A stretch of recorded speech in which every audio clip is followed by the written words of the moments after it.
नमस्कार,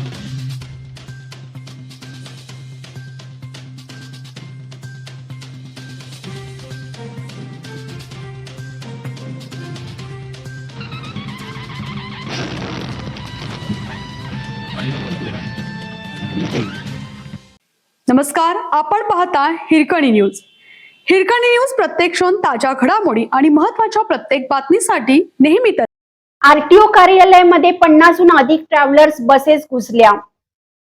शासनाकडून आश्वासनाची पूर्तता न झाल्याने संतप्त झालेल्या बस मालक व वाहतूकदारांनी आक्रमक पवित्रा घेत मंगळवारी प्रादेशिक परिवहन कार्यालयात 50हून अधिक ट्रॅव्हलर्स बसेस घुसल्या.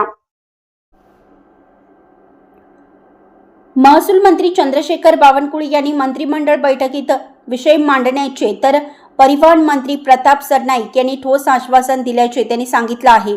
मात्र प्रत्यक्ष बैठकीत विषय न घेतल्याने वाहतूकदारांमध्ये संताप वाढल्याचे ते म्हणाले. मनोज चौगुले यांनी आंदोलन चिघळल्यास आत्मदहनासारखे टोकाचे पाऊल काढल्यास त्याची जबाबदारी सरकार, जिल्हा अधिकारी व आरटीओ प्रशासनाची असेल असा इशारा दिला.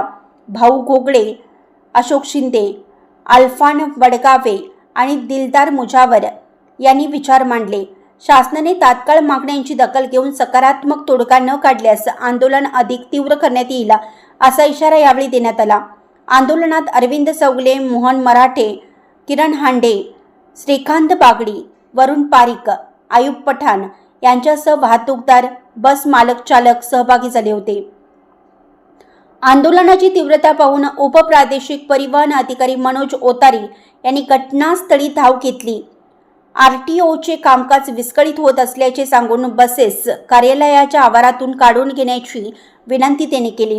घटनास्थळी चालक उपलब्ध नसल्याने बसेस तात्काळ हटवणं शक्य नाही अशी भूमिका बस मालकांनी घेतली. त्यानंतर आणखीन बसेस परिसरात दाखल होत असल्याचं पाहून प्रशासनाने मुख्य प्रवेशद्वार बंद करून कुलूप लावलं.